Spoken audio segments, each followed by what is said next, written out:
Now, this is the fifth time in a little over 1 year that schools in Yobe State will be brutally attacked and students killed. Now, there was government secondary school in Damaturu, government secondary school Mamudu, there was College of Agriculture Gujuba, Federal Government College in Buni Yadi, and now we have Government Comprehensive School, Potiskum. Very sad story this morning. 47 school children murdered by a bomb blast in Potiskum in Yobe State and several others injured. A lot of us, so I host Mr. right here with me. Thank you for staying the course. You're welcome. Now, the governor of that state, Ibrahim Gaidan, is asking President Goodluck Jonathan to explain why people, explain to the people rather, why insurgents are still having a field day despite the imposition of a state of emergency.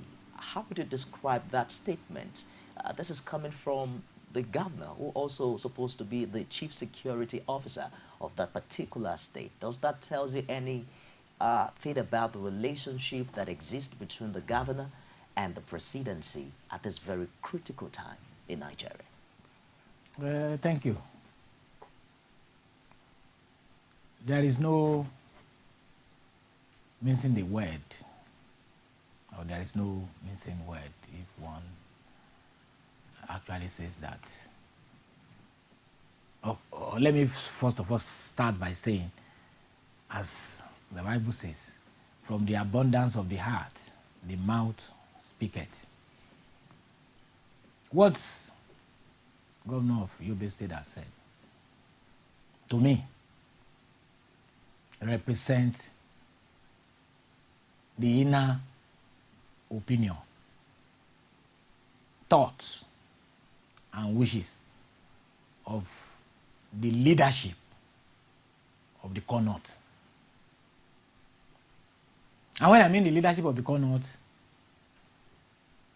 I'm not only referring to the informal gathering of who is who in northern political, traditional, and economic life, vis-a-vis the Arewa Consultative Forum.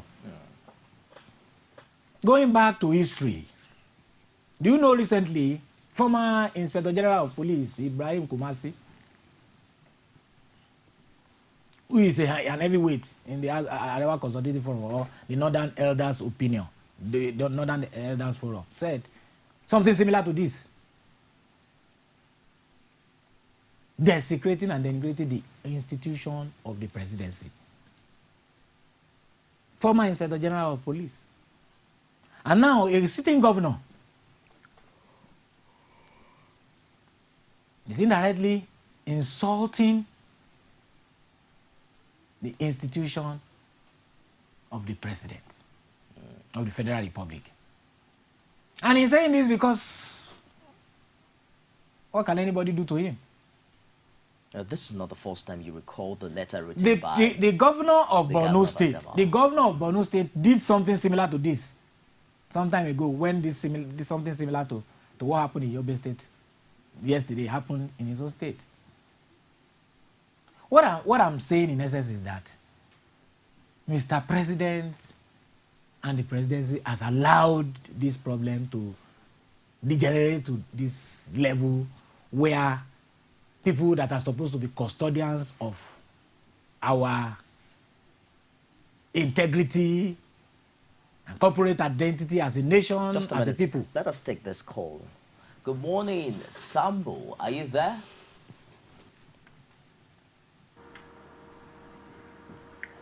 Hello? Good morning, Sambo.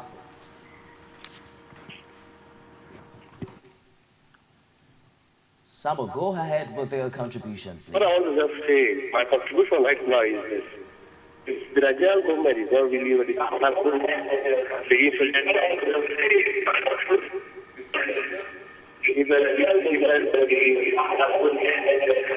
I'm afraid we can't take that call. Sambo, you have to turn down totally the volume of your TV set.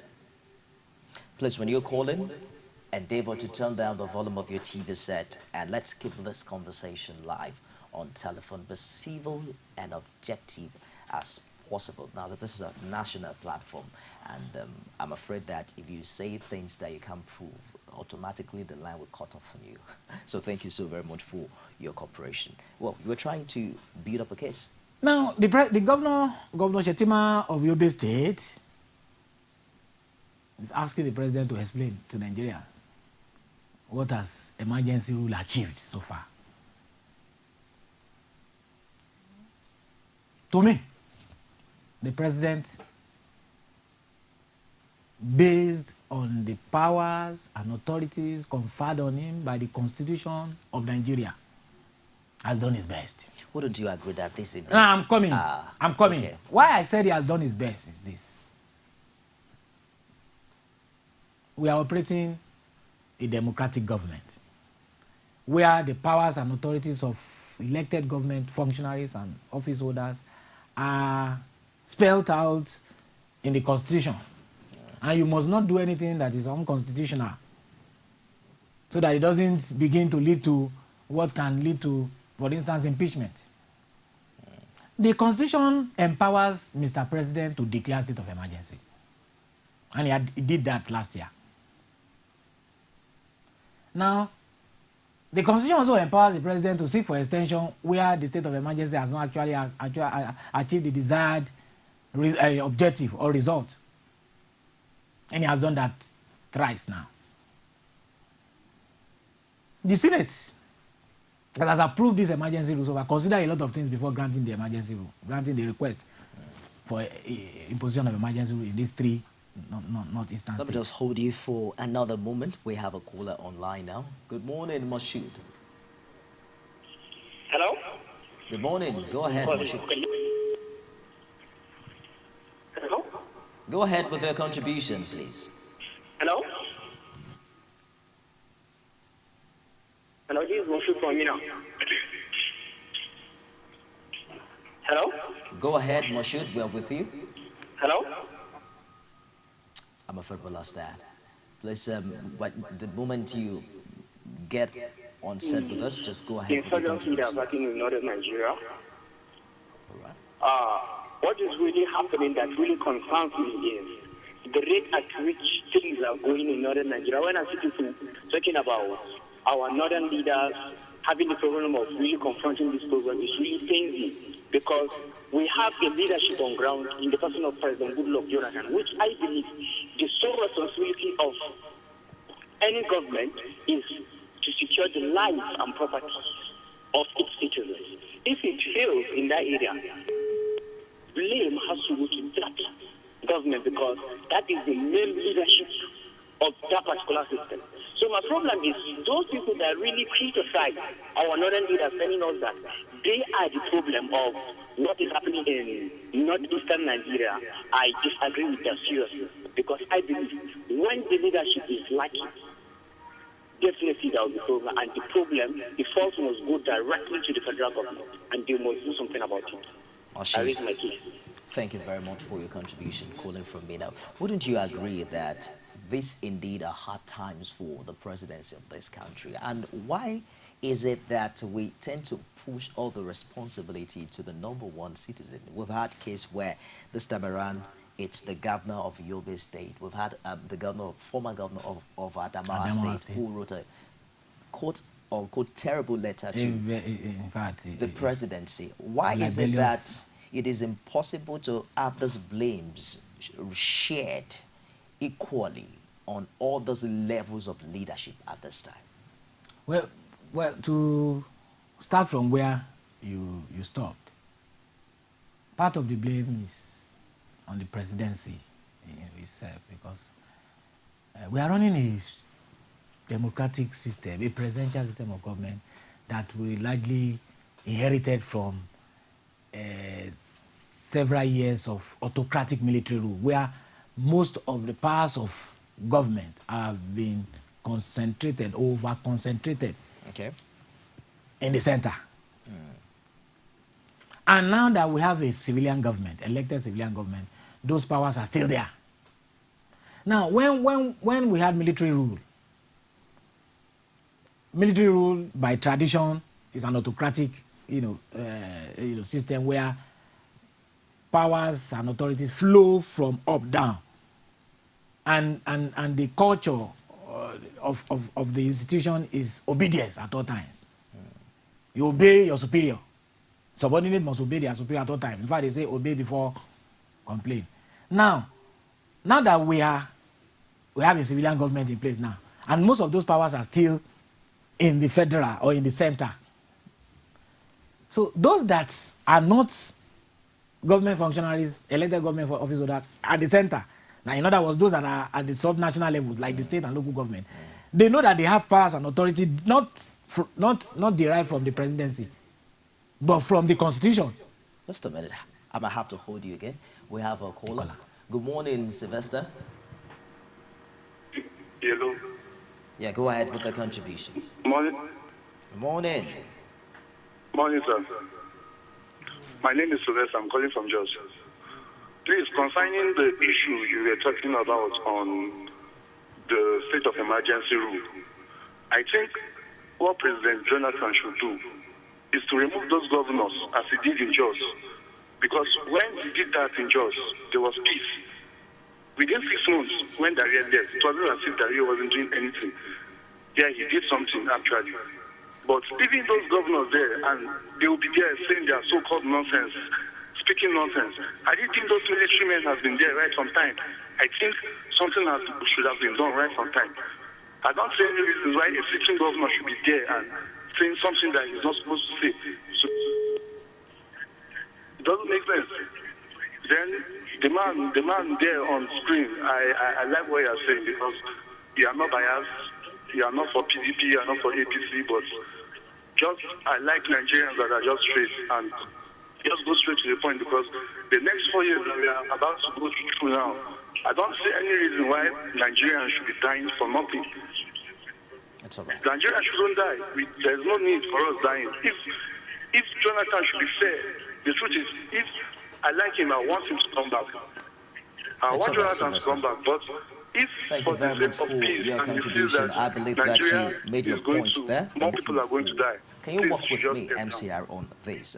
Thank you very much for your contribution on the show. It's not yet time for campaign. When it's time, you come back on set to tell us who you intend to vote for.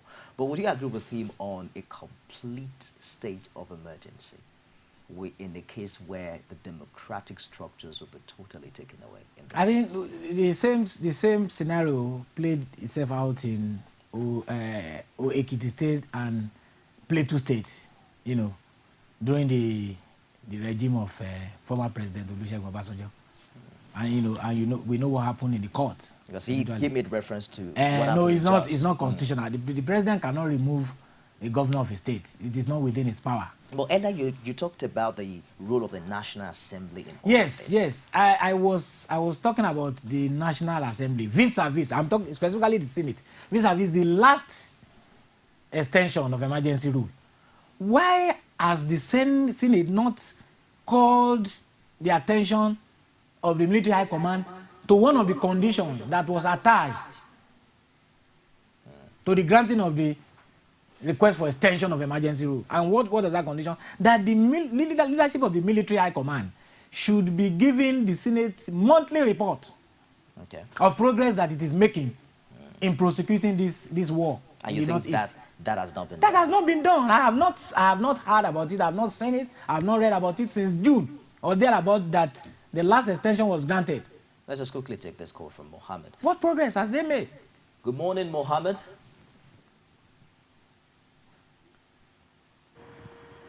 Hello. Go ahead, Mohammed. Well with you. Hello, good morning. How are you? Terrific. Mohammed Hayatuddin calling from Mina. Okay. I would like to contribute on this discussion. Go ahead, please. On this issue of state of emergency and the comments made by the executive governor of Yobe State. I would like to say that the governor was right for saying because the honors and responsibility of securing Nigeria both within and its territories lies solely on the president. The declaration of the state of emergency was done in order to curtail the activities of the Boko Haram as is going on right now. This has not been successful.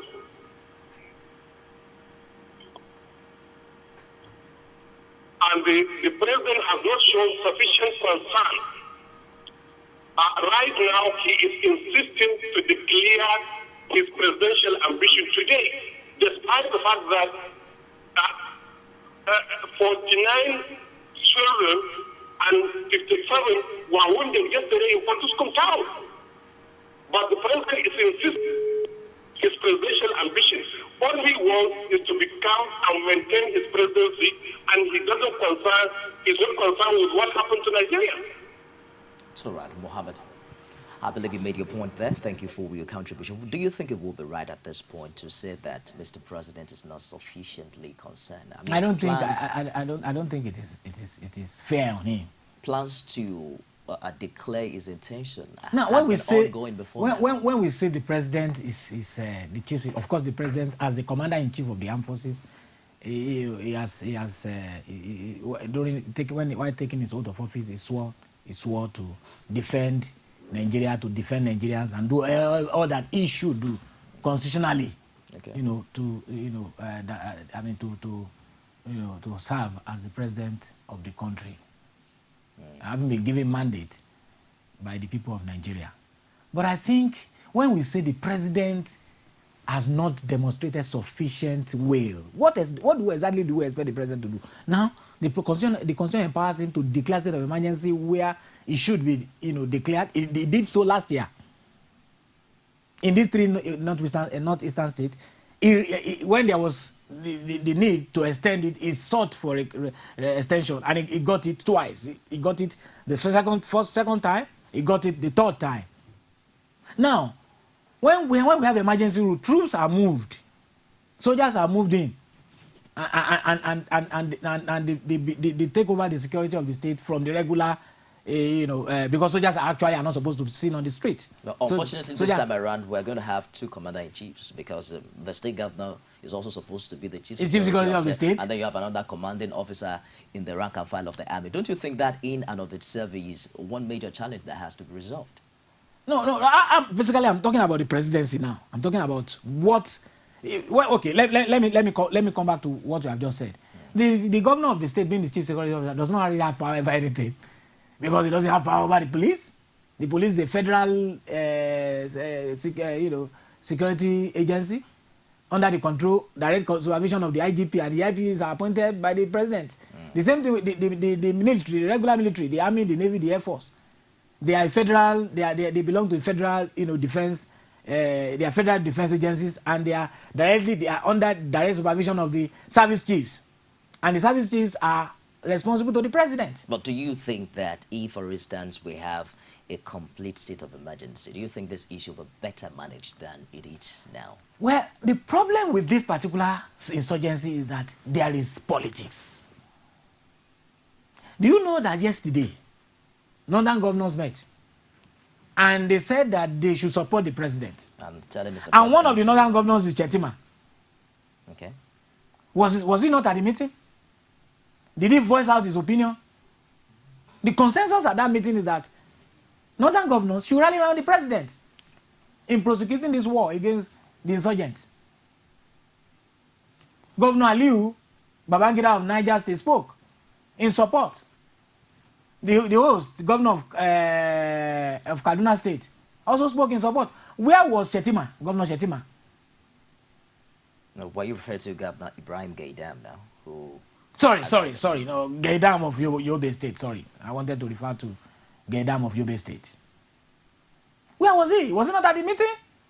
It's all right. If he was not there, why didn't he go for the meeting and voice out his opinion? What I'm saying basically is this: the president cannot go and fight. What the Constitution empowers him to do, he has done. He has sought for emergency rule. He got the approval of the Senate. Soldiers have been moving for the past 18 months. Are you saying that that's the best that any president? What? No. What do you? What? No. Tell me what the president could have done. I'm not vying for presidency. No, in your own opinion, what, as the president that is operating within the confines of the law, Okay. what could he have done that he has not done? Well, He, as an individual, he may have his weaknesses. All human beings have weaknesses. Nigeria is a terrain that is very complicated. do you think that the opposition could have done better in this case? That is where, in fact, I plan to come to that. Now, what most of the things the opposition parties are saying, therefore, electoral, they want to cut the electoral support of Nigerians. I don't see the opposition doing better or doing much more than the president has done now, considering the complex, complicated political, ethnic, and religious terrain that Nigeria has. I'm afraid that's how much time can take also on this particular segment of the show. Olatuboso Aihosu is a political affairs analyst. Thank you once again for joining us on World Digest. You are welcome. And we hope that you find time to join us subsequently. No problem. It will be my pleasure. We'll take a short break now, and when we come back, we'll turn our attention to the probable declaration of Mr. President's intention to run again in 2015. Today, Mr. President also has called for unity and peace amongst all the presidential aspirants. Stick around and don't go away. Has it been a difficult task for you to purchase exquisite, classic, durable and sturdy furniture that will last the test of time? Here is good news for you. Purchase high-quality furniture for your household, offices, hotels and schools at Prince Interior Furnishing and Furniture Company Limited. Office address, Goshen Plaza, Showroom 28, Kubo Furniture Market, AYA, Nyanya Road, Abuja. Telephone 0803 119 1444 or 09291 7482. Email princeemeka240@yahoo.com. info@princeinterior.com. Website www.princeinterior.com. Purchase your furniture at Prince Interior Furnishing and Furniture Company Limited. Classic, strong, exquisite. Every day, every hour, and every minute, news break in Nigeria. Things happen so fast, it's most times difficult to track and comprehend them. But that's what we do right here on Digit 360. 2015, would you want to come back again? It's like asking Jesus Christ if he knew he was going to die, will you want to come back as the savior of the world again? We do not just help you track the stories, we break them down, explore all the angles, analyze the issues so that you can fully comprehend the stories and use them to make the right decisions.